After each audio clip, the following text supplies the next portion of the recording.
Hi, it's Ananda from Vital. One of the things that I was often asked about was bronzers. Now, looking at the colour of my skin, I can bet you can imagine that I would never have called for a bronzer, otherwise I'd just look like I had a really bad disease like jaundice. So it wasn't high on my priority list to find a natural bronzer. Suddenly got lots of questions about it, and people who worked with me also were asking because they just wanted a little bit more colour. So I started looking and I couldn't find anything that I was particularly enamoured with until I came across Eri Perez. Now, we'd for a long time used their mascaras because we found it was the only natural mascara that doesn't flake or give you panda bear eyes, but I hadn't really looked into the rest of the range. And then we came across their bronzer and blush and their eyeshadow range, which, bronzer aside, for me, obviously, I am completely in love with the eyeshadow colours. So first of all, I'll show you the colour. This is the bronzer, as you can see. So it's quite dark. So it can be used just to give a bit of colour, or actually for darker skins and Asian skin tones, it can be used as a replacement for mineral makeup. It's not made from titanium dioxide like most mineral makeup, so I'll just point out, it's actually made from rice powder. And because I hadn't heard much about rice powder, I was intrigued by this, so I thought, well, I'm going to find out a little bit. And so I did some research on rice powder, and a few good things came up. Okay, again, it's non-comedogenic, which means it won't block pores. But also it's got a really silky, smooth feel when it goes on the skin, so it gives you a nice, even skin tone. Again, it's an inert substance, so it won't grow bacteria, so there's no need for preservatives. So it's got some of the same benefits as a mineral powder, but it's a rice powder base, and you can get these quite darker colours in it. So that's the bronzer there. They also have a great blush in pinky tones. I'm just going to show you this again because I should point out that this is more of a yellow tone product. Okay, so it's going to be better for people who have a yellow undertones or who want that tanned look.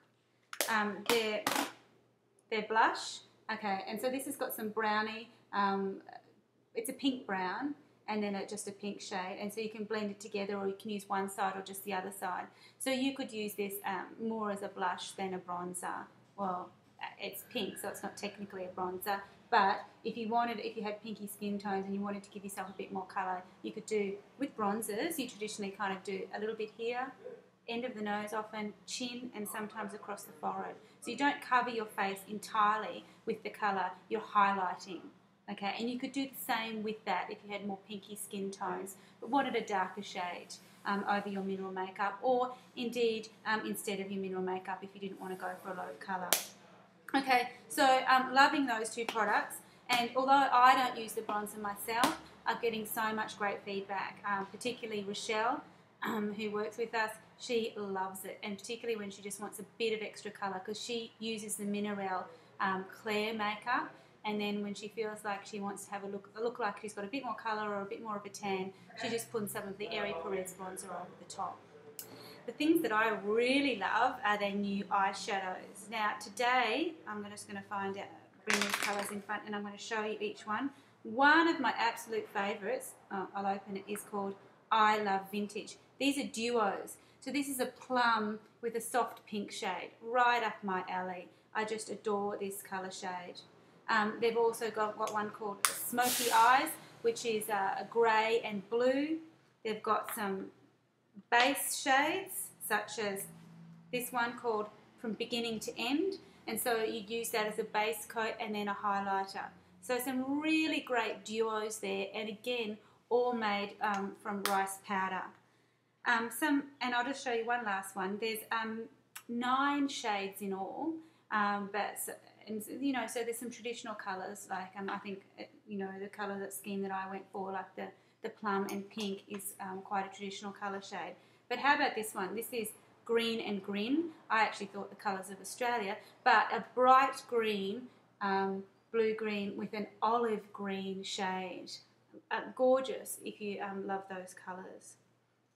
And I have to show you one more. I'm sorry, I just have to show you one more. I just love this shade here. See this bluey kind of aqua colour? Love it for a highlighter. Great at night, but also good for a subtle highlighter if you just use a little bit less during the day. So jump on and have a look at those colours. All in all, there's 9 different duo combinations. Some really interesting combinations for the most part, and then a couple of traditional combinations. Probably more of a traditionalist myself, but if you like some interesting colour combinations, hop on and have a look. And from me today, that's signing off.